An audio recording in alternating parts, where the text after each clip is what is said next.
आपको बखूबी पता है कि भारत में 4 प्रमुख कुंभ मेले लगते हैं जो प्रयागराज, हरिद्वार, नासिक और उज्जैन में लगते हैं। ये सभी बड़े शहरों में और प्रमुख नदियों के तट पर लगते हैं। वहीं पुष्कर कुंभ मेला उत्तराखंड के सुदूर और आध्यात्मिक रूप से महत्वपूर्ण माणा गांव में लगता है। यह अलकनंदा और सरस्वती नदी के संगम पर लगता है, जो इसे एक अनूठा पहाड़ी कुंभ मेला बनाता है। यह पुष्कर कुंभ मेला एक पवित्र वैष्णव कुंभ मेला है जो हर 12 साल में तब आयोजित होता है जब गुरु ग्रह यानी कि बृहस्पति मिथुन राशि में प्रवेश करता है। यह मेला उत्तराखंड के चमोली जिले में बद्रीनाथ धाम के पास स्थित माणा गांव में अलकनंदा और सरस्वती नदी के संगम पर स्थित केशव प्रयाग पर आयोजित किया जाता है। इस गांव को भारत का पहला गांव भी माना जाता है और यह तिब्बत की सीमा से सटा हुआ है। यह मेला हर 12 साल के अंतराल पर आयोजित किया जाता है जब बृहस्पति ग्रह मिथुन राशि में प्रवेश करता है। यह आमतौर पर 12 दिनों तक चलता है।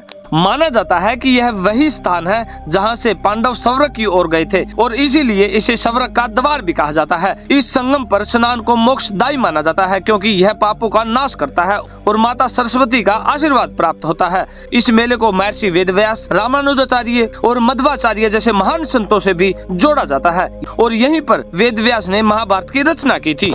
इस माणा गांव को भारत का पहला गांव होने का गौरव प्राप्त है, जिससे यह मेले का महत्व और भी ज्यादा बढ़ जाता है। अलकनंदा और सरस्वती नदियों के संगम यानी कि केशव प्रयाग एक पवित्र स्थल है जहां श्रद्धालु स्नान कर पुण्य कमाते हैं।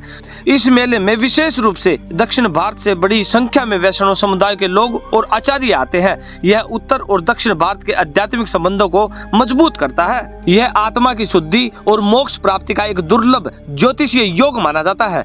पहले यह मेला स्थानीय सतर पर होता था और दक्षिण भारत के भक्त स्नान कर लौट जाते थे, लेकिन 2013 के बाद से इसकी महत्ता को पहचानते हुए इसे भव्य रूप में मानना शुरू कर दिया, जिससे अब देश विदेश से श्रद्धालु बड़ी संख्या में यहाँ पहुँचते हैं। सभी कुंभ मेले अपनी अपनी महत्ता के लिए जाने जाते हैं। अभी पीछे हुए प्रयागराज का महाकुंभ दुनिया का सबसे बड़ा धार्मिक आयोजन माना गया है, जिसमें करोड़ों लोग शामिल भी हुए हैं। और पुष्कर कुंभ मेला इसके पैमाने में थोड़ा छोटा जरूर है, लेकिन इसकी आध्यात्मिक और सांस्कृतिक दृष्टि से इसका महत्व कम नहीं है। माणा गांव हिमालय की गोद में बसा है और यहाँ का शांत और प्राकृतिक वातावरण अन्य कुंभ मेले के शहरी और भीड़-भाड़ वाले वातावरण से काफी अलग है। उत्तराखंड का माणा गांव का पुष्कर कुंभ मेला अपनी अनूठी भौगोलिक स्थिति, वैष्णव परंपराओं से जुड़ाव और आध्यात्मिक महत्व के कारण भारत के अन्य कुंभ मेलों से एक अलग पहचान रखता है।